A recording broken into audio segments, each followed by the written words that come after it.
Hello, students, and welcome back to the science world. So, we are again here to start another chapter of the book, that is, chapter 4, Heat. Now, what is heat? You might have seen that if we touch the grinder after grinding some spices, it is hot. Also, when a metal sheet is hammered, it becomes hot. In both the examples, some kind of work has been done.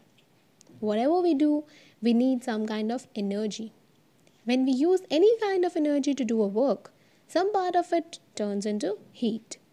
You might have also noticed that whenever water is boiled or rice is cooked in an utensil covered with a lid, the steam pushes the lid upwards and passes out.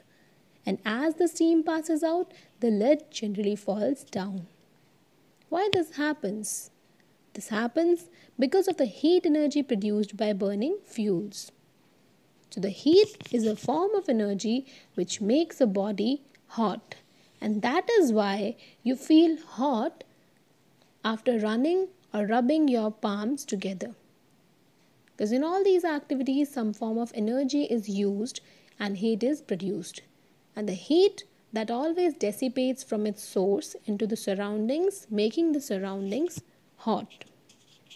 So we can say that the active agent which is responsible for the sensation of hotness and coldness is called heat.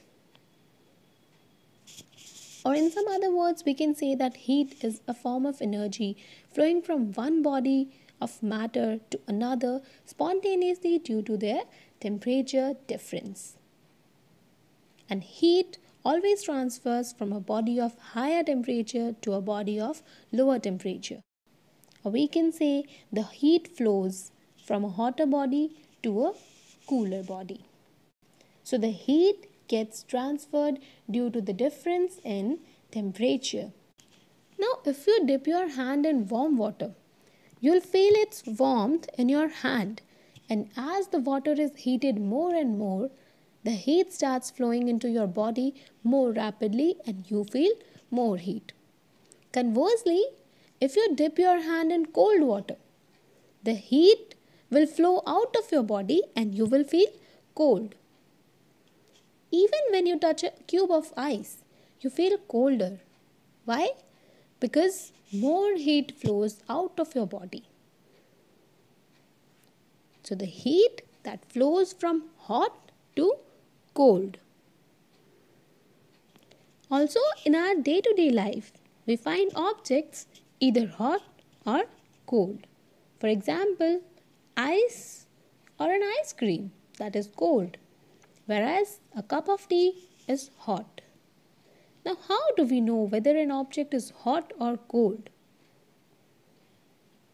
Some objects are hotter than the others, while some are colder than the others.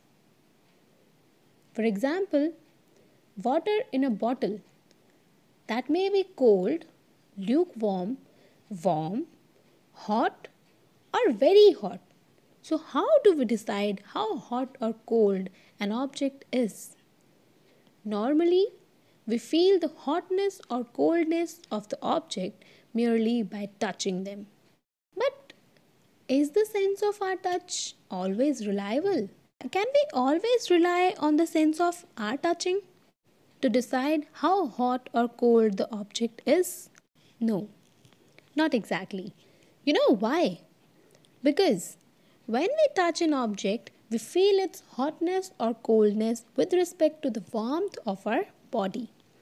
Some objects appear cold to us because our body is relatively hotter than them. But our body is not a standard to measure the heat. Also, while touching an object or a body by our hand, there is a danger of burning or freezing it if the object or the body is very hot or very cool.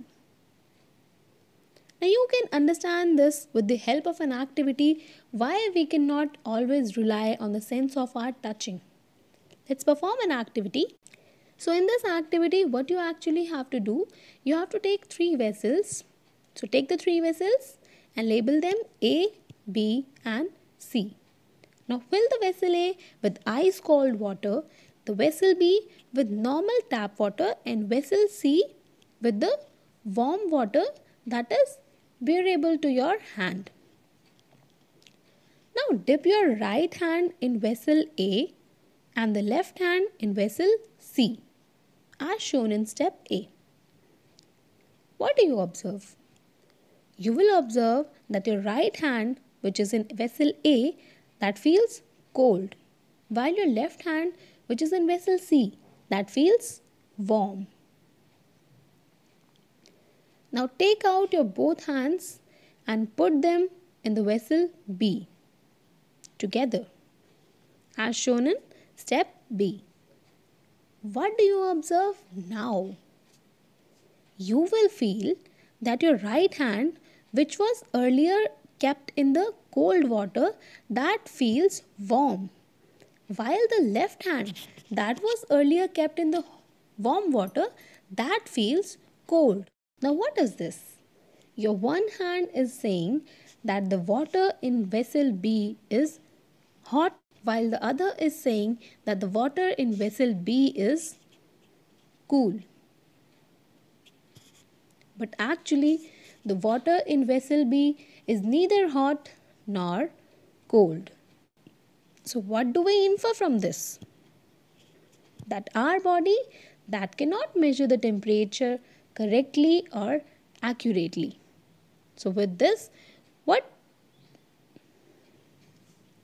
do we infer from this? We infer that our body cannot measure the temperature correctly or accurately, and we cannot always rely on the sense of our touching. We conclude that the terms hot and cold, they are comparative and not perfect or the absolute terms. So there must be some methods for measuring the degree of hotness or coldness of an object or a body accurately. The reliable measures of hotness or coldness of an object is its temperature. The hotness or the coldness of the object is measured by measuring its temperature. So temperature is a measure of the degree of hotness or coldness of an object. And the temperature of anything tells us how hot or cold that object is. And the device used for measuring the temperature of a body is called thermometer. We use a thermometer for measuring the temperature, and the SI unit of temperature is Kelvin.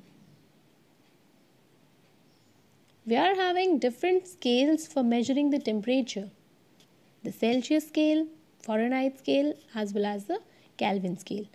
But most commonly we use the Celsius and the Fahrenheit scales. And among these, the Celsius scale is the scale that is used the most. We measure the temperature in degrees. So for measuring the temperature in Celsius, we use the simple degree Celsius. And to measure the temperature in Fahrenheit, we use the symbol degree Fahrenheit.